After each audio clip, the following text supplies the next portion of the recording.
Ejercicio en SPCS. Un fabricante de neumáticos ha recabado de los diferentes concesionarios información sobre la cantidad de miles de kilómetros recorridos por un modelo concreto de esos neumáticos hasta que se ha producido un pinchazo o un neumático. Los concesionarios le han proporcionado los siguientes datos. Bueno, en este caso tenemos 100 datos, ¿no? Que lo tengo en Excel, que van del 1 hasta el 100. Vamos a hacerlo primero en Excel y después vamos a hacerlo en SPSS. Para calcular en este caso la parte A, que te piden construir una tabla de frecuencias para esos datos tomados con un número de intervalos que proporciona la fórmula Sturges, seguimos los siguientes pasos, ¿no? Primero calculamos el rango. Entonces restamos el valor máximo de los datos menos el valor mínimo de los datos. El resultado del rango me da 86.000.2582 kilómetros. Luego aplicamos la fórmula Sturges, que es 1 más 3.322 por el logaritmo de los datos, en este caso que son 100 datos, me da un valor de 7.644. Lo redondeamos al siguiente número entero, que sería 8. Entonces tenemos que van a tener 8 intervalos, o la tabla va a tener 8 intervalos. Y por último calculamos la amplitud de clase, que es la división entre el rango y el número de intervalos, ¿no? Sería, resultado me sale 10.7823. Al redondearlo, podemos tomarlo como 10.783. Esto para poder contener todos los datos en la tabla, ¿no? Entonces empezamos.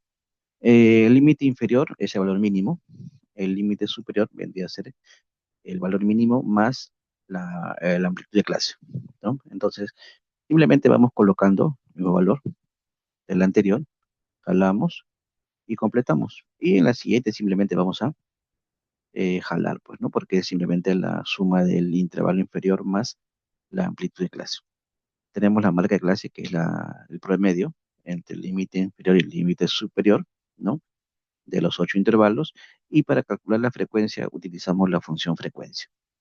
Función frecuencia es igual a los datos, que son los 100 datos, y tomamos como segundo matriz o segundo columna de datos los límites superiores. Le damos un enter y tenemos las frecuencias absolutas. Las acumuladas es más sencillo, no es la suma de las frecuencias absolutas, ¿no? Siempre tener en cuenta que el último intervalo debe darte el total de observaciones en este tipo de datos, ¿no? En este caso serían 100. Las frecuencias relativas son un porcentaje, una proporción. Sería la frecuencia absoluta entre 100, que es el número de observaciones, y así sucesivamente, ¿no? Y la frecuencia relativa acumulada es, digamos, la sumatoria acumulada, ¿no? Vamos sumando uno a uno y siempre tener en cuenta que el último intervalo de la frecuencia relativa acumulada debe ser 100% o en este caso 1. Esta es la tabla en Excel. Podemos interpretar algunos valores, ¿no? Recuerda que pueden ser varias combinaciones. Yo he tomado uno de cada uno. Entonces yo puedo decir que en el primer intervalo los primeros fallos ocurren a partir de 4.307 kilómetros, ¿no? En este caso, como es el menor valor, que es 2, son poco frecuentes, ya que representan solamente el 2%, ¿no? En la frecuencia relativa. En el segundo, puedo decir que solamente dos neumáticos han tenido un pinchazo o un reventón, y en este caso también son pocos neumáticos. Estoy tomando como referencia la frecuencia absoluta acumulada. En el tercer intervalo, puedo decir que hay 9 neumáticos que tuvieron un pinchazo entre 25.833 y 36.656, ¿no? En el cuarto intervalo puedo decir que el 19%, frecuencia relativa, de los neumáticos fallan entre el intervalo 36.656 y 47.439. En el quinto intervalo puedo tomar la frecuencia absoluta, es decir, 23 neumáticos. En el número 6 o el intervalo sexto puedo decir que es el intervalo que tiene mayor cantidad de frecuencias, 26. O sea, representa el 26% de los casos. En entrar al número 7 puedo decir que el 92% de los neumáticos han fallado, ¿no? Es decir, 8%, que es el complemento, falla o supera los 79.788 kilómetros. Y por último, el intervalo 8, puedo decir que el 8% de los neumáticos, tomando como referencia la frecuencia relativa, son más duraderos, ¿no? Porque tienen menor porcentaje. En este caso, 8%. Así puedo tomar varias combinaciones, ¿no? de la tabla para interpretar. Recuerda que la frecuencia absoluta, F sub i, te da el número de observaciones que dan en cada intervalo, entre el límite inferior y el límite superior. La frecuencia absoluta acumulada es la sumatoria de las frecuencias absolutas hasta llegar al último intervalo, donde debe darte el total de datos u observaciones que vas a analizar. La frecuencia relativa, o h sub i, es el porcentaje o la proporción de los datos en función a cada intervalo. En el intervalo 1 hay dos datos del total que son 100, entonces representa el 2%. Y la frecuencia relativa acumulada es la sumatoria acumulada de las frecuencias relativas, ¿no? Ten en cuenta que el último intervalo siempre tiene que darte 1 o el 100%. Esto es en Excel. Ahora vamos a hacerlo en SPSS. Entonces abro el SPSS, importo el archivo porque yo lo tengo en Excel, escojo Excel, bueno, mi archivo se llama libro 1, vamos a abrir. Excel reconoce automáticamente los valores de los datos y le asigna una variable. En este caso le pone B1. Bien, aceptar. Y obtenemos aquí los valores de las variables, ¿no? Ahora, en este caso, para hacer la tabla de frecuencias, como son datos agrupados, tenemos que hacer que apliquemos la misma metodología de Turges con 8 intervalos, con la amplitud de clase. Entonces, esto lo vamos a hacer de la siguiente manera. Como estos son datos, hay que agruparlos, ¿no? Entonces, vamos a aquí transformar agrupación visual, ¿no? Seleccionamos los datos, vamos a continuar, ya que te aparece esta ventana. En esta ventana vamos a ver digamos, los dos agrupados, ¿no? Aquí, por defecto, tienes que dar un nombre. Yo le voy a dar como nombre var1, porque está como B1, entonces var1. Aquí tengo los intervalos, ¿no? Aquí puedes crear los puntos de corte. Clic en crear puntos de corte, entonces completamos estos datos. ¿Cuál es la primera ubicación? Puedes darle como valor de la tabla, como lo tenemos en Excel, el valor mínimo, que es 4.307 o 4.000, ¿no? 4.000, coma, vamos a hacer una coma, 4.307. Los puntos de corte son los intervalos, que hacemos que es 8, y la anchura, en este caso la anchura que calculamos es 10.783, ¿no? Aquí por defecto lo toma, pero es 83. ¿Te das cuenta? Te dice la última ubicación del punto de corte es 79.000. Te das cuenta que no es así, ¿no? Entonces, en este caso, cuando te da este valor, recuerda que verifica los intervalos. Entonces, como hemos tomado el mínimo, está reconociendo como el último intervalo o el límite superior. Entonces, tomamos el superior, que es 15.090. Entonces, reemplazamos, ¿no? Aquí, 15.090, ¿no? Y te das cuenta que acá se corrige. El último intervalo va a ser 9.571. Y sí, efectivamente, es lo mismo. Entonces, le damos a aplicar y aquí aparece, digamos, las barras, pues, ¿no? Que de un histograma. Entonces aquí tenemos los valores, pero en este caso cuando tenemos los gráficos, hay que poner las etiquetas, ¿no? Es decir, yo lo tengo aquí como intervalo, bueno, límite superior e inferior, pero aquí yo también lo he copiado y lo he pegado para poder ponerlo como etiqueta, ¿no? Para que en el gráfico del histograma no me salgan los intervalos 1, 2, 3, 4, hasta 8, sino me salgan las etiquetas. Entonces comenzamos a copiar y reemplazamos aquí en los valores de la etiqueta. El primero, mira, te salen 8 intervalos, ¿no? Y ponemos el acá, pegamos y así sucesivamente, pues, ¿no? Vamos pegando.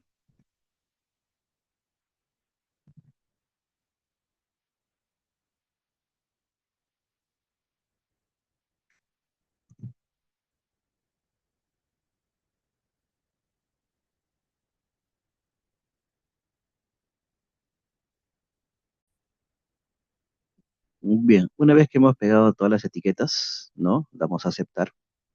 Te dice, las especificaciones de agrupación crearán una variable, ¿no? Efectivamente, van a crear una variable.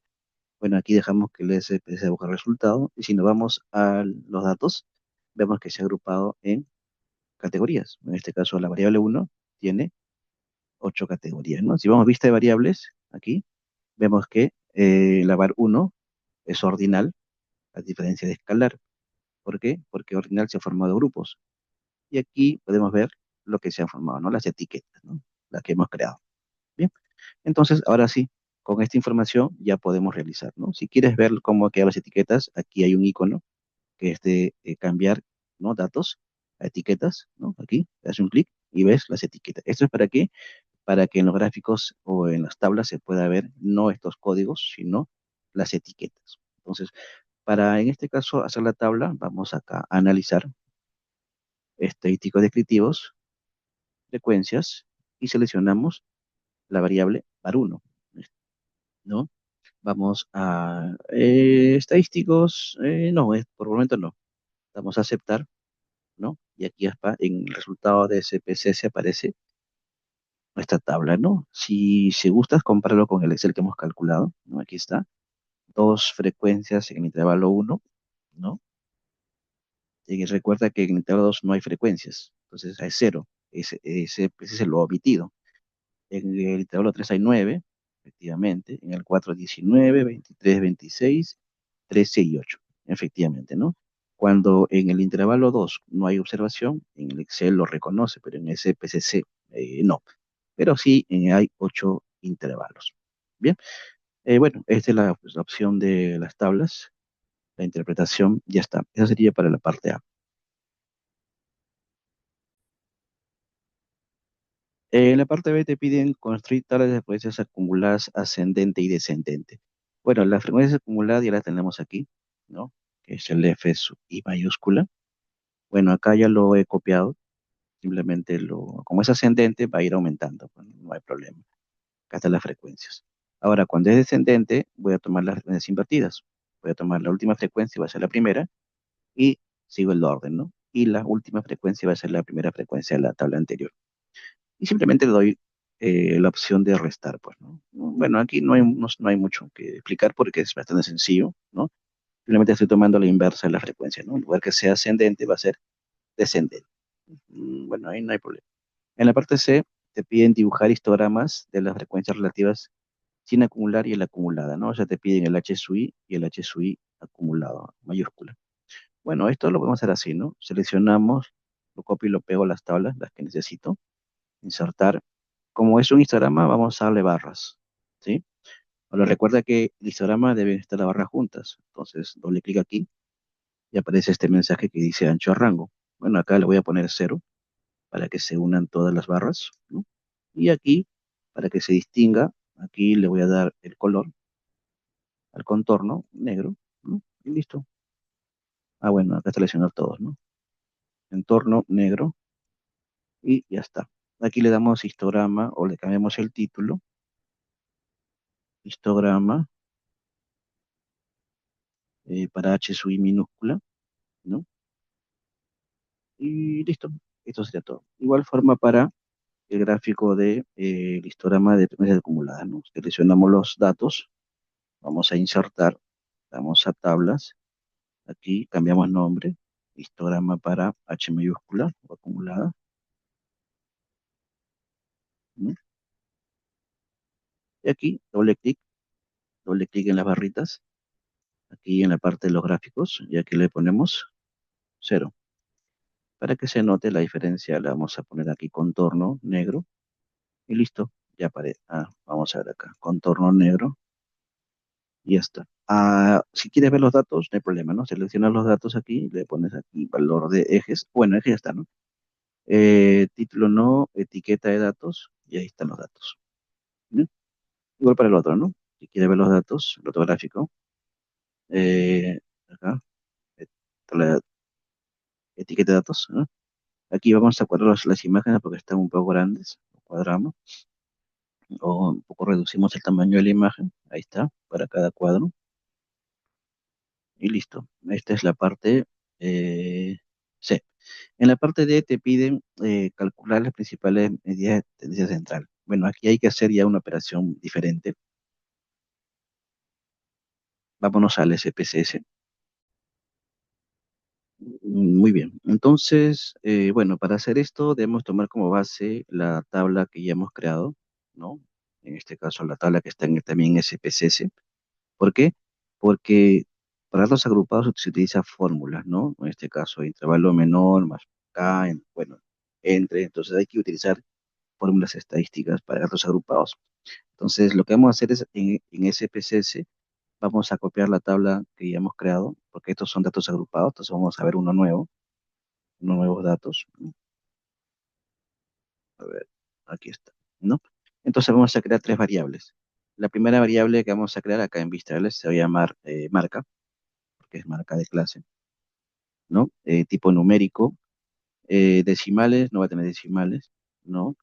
Etiquetas, sí, marca de clase o marca nada más. Y en valores vamos a darle los intervalos, ¿no? ¿Cuántos intervalos son? Son 8. Entonces hay que darle 8 valores. Entonces comenzamos, ¿no? Valores generamos, ¿no? Hemos dicho que, bueno, hemos dicho que uno vendría a ser la etiqueta del primero, ¿no? Vamos copiando, añadimos, y así haciéndolo uno por uno hasta el 8, ¿ya? Muy bien, una vez que hemos generado las 8 etiquetas, damos a aceptar. Y aquí, una vez que hemos generado esto, vamos acá a vista variables y creo los datos, ¿no? Son 8, ¿no? Uno, 2, 3, 4, 5, 6, 7, 8. Y como ves, aquí se va a cambiar, ¿no? En lugar de aparecer las etiquetas, aparecen los números. Entonces ya generé la primera variable, ¿no? Recuerda que decimales no debe haber, etiquetas, bueno, puedes cambiarle, y así generamos las siguientes variables, ¿no? Que son 13 en total. Vamos por la segunda. Muy bien. A ver, ya. Acá que falta cambiarle aquí, ¿no? Este es nominal, porque estamos agrupando. Luego generamos la siguiente variable, que vendría a ser las frecuencias de cada intervalo, porque son 8 intervalos. Numérico, anchura, decimales, bueno, hay decimales aquí. No, entonces van a ser cero decimales, ¿no? Cero decimales, ¿no? Escala, bueno, en este caso va a ser escala porque son números. Y comenzamos, ¿no? A ver, comenzamos. A ver, sería 209, ¿no? Vamos a ver, 209. La cuarta sería 19, 23 y 26. 19, 23 y 26. Luego siguen 13 y 8. 13 y 8. Bien, esa es la segunda eh, variable y vamos por la tercera, ¿no? La tercera va a ser el promedio, ¿no? O lo que conocemos como marca de clase, ¿no? Entonces vamos a ponerle aquí marca de clase, ¿no? Recuerda que no debe haber espacios para formar la variable, ¿no? Decimales, sí tiene decimales, ¿sí? Hasta tres decimales, entonces vamos a darle tres decimales. Bueno, si quieres poner etiqueta, marca clase o si no, no hay problema. Valores, no, escala, recuerda que es escala porque son valores numéricos. Y comenzamos, ¿no? Como acá lo tengo como promedio, lo copio y lo pego, ¿no? Acá. Y listo, ya tengo mis tres variables, ¿no? Aquí. Tengo la marca de clase en etiquetas, ¿no? Tengo las frecuencias de cada intervalo y tengo el promedio de la marca de clase. Bien, ahora vamos a ver otro paso para poder hacer nuestra tabla. Muy bien, ahora como son 8 intervalos para poder hacer o a calcular la medida central, vamos aquí a pondrá datos, pondrá casos y seleccionamos las frecuencias, ¿no?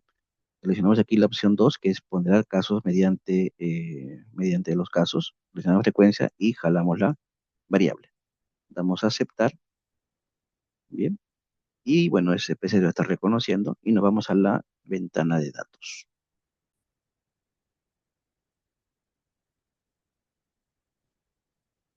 Muy bien, ahora que tenemos ya los ponderados, podemos hacer los cálculos, ¿no? Vamos a analizar estadísticos descriptivos, frecuencias, seleccionamos en este caso la variable que vamos a calcular. Bien, seleccionamos la variable, no sería frecuencias porque esa nos sirve para ponderar, sería marca de clase, ¿no? Y en estadístico seleccionamos, me están pidiendo en la parte C, a ver, en la parte C me están pidiendo, no, perdón, en la parte D, la medida de tendencia central, lo calculamos aquí, Acá están los datos, ¿no? Media, mediana, moda y suma, ¿no? Entonces lo llamamos media, mediana y moda. Continuar, aceptar y te da, pues, ¿no? La media y la moda, ¿no? Que yo lo he copiado acá al Excel, ¿no? 56.172 es la media, 52.830 es la mediana y la moda es 63.613, ¿no? Que aquí están los valores. Entonces, una interpretación sería la siguiente, ¿no? Para la media sería, en promedio, los neumáticos presentan un pinchazo o reventón después de recorrer aproximadamente 56.172 kilómetros. Para la mediana sería el 50% de los neumáticos recorren menos de 56.080 kilómetros antes del fallo y el otro 50 recorre más. Y la moda es la clase más frecuente de kilometrajes donde ocurre el fallo y se acepta alrededor de 63.613 kilómetros, ¿no? Lo que indica que la mayoría de los neumáticos tiende a fallar acerca de este, bueno, cercano a este valor, pues, ¿no? Esa es la parte D. En la parte E te piden obtener la medida de dispersión e interpretarla. De igual manera, ¿no? Tenemos acá los datos. Vamos a analizar estadísticos de tíos, frecuencia, marca de clase, estadísticos. Ahora me piden las de dispersión, desviación estándar y varianza, ¿no? Aceptar, y aquí están, pues, ¿no? Bueno, solo te da desviación estándar y varianza. Aquí, bueno, interpretamos, ¿no? La desviación estándar me sale 16.342. En promedio, los kilometrajes de faros neumáticos se desvían unos 16.342 kilómetros con respecto a la media, que es de 56.172 kilómetros. En función a la varianza, dice, existe una dispersión moderada en torno a la media, ya que los datos están estrechamente concentrados, ¿no? La variabilidad. Ahora, aquí no te arroja el concepto de coeficiente de variación, entonces lo calculamos, ¿no? Que es desviación estándar entre la media. Me sale, aquí si dividimos los datos, me sale 29.9%. Entonces, ¿qué me indica esto? Una variabilidad moderada alta, ya que el coeficiente de variación es mayor al 20%. ¿Esto qué significa? Como dice acá la interpretación, a ver, vamos a hacerlo bien, ¿no? Significa que los fallos no ocurren en un punto muy estable, sino que varían bastante entre los neumáticos. En la parte E te piden eso, y en la parte F te piden analizar la simetría y el apuntamiento y distribución de las frecuencias resultantes. De igual manera, ¿no? Vamos aquí a analizar activos, frecuencias, marca de clase, estadísticos, y ahora te piden, ya no te piden dispersión, te piden distribución de asimetría y kurtosis. Aceptar, y aquí está, ¿no? La simetría y kurtosis, que yo le he pegado aquí en Excel. La simetría me sale menos 0.259, su valor negativo, ¿no? Lo que indica que la simetría se da a la izquierda, una cola más larga hacia los valores menores. Como está muy cercano a cero, la distribución es casi simétrica. En el caso de la kurtosis, me da un valor de positivo de 0.026. En términos porcentuales sería 2.6 de la distribución, es casi normal, ni muy apuntada ni muy achatada. En la parte F. En la parte G te piden, bueno, te preguntan, ¿no? Si el fabricante quiere proponer un kilometraje para realizar el cambio de neumáticos, ¿qué lo propondría para que 3 de los 10 coches hayan tenido un pinchazo o reventón antes del kilometraje? Si te piden 3 de 10, significa el 30%. En pocas palabras, te piden el percentil 30. Entonces debemos analizar el percentil 30, ¿no? Igual lo podemos calcular acá en el SPSS, ¿no? Vamos aquí, estadísticos, analizar, descriptivos, frecuencias, marca de clase, estadísticos, y aquí en percentiles pones el 30, ¿no? Pones el 30, añadir y listo. Continuar. Aceptar, te da percentil 30, ¿no? Ahí está 45.281.90. Aproximadamente, redondeándolo, podemos decir que el fabricante podría proponer 45.000.3 mil kilómetros por kilometraje para el cambio preventivo. Es decir, solo el 30% de los coches habría fallado antes de este punto. Y el 70% no. Bueno, esa sería la respuesta más concreta. Y con eso culminamos el desarrollo del ejercicio.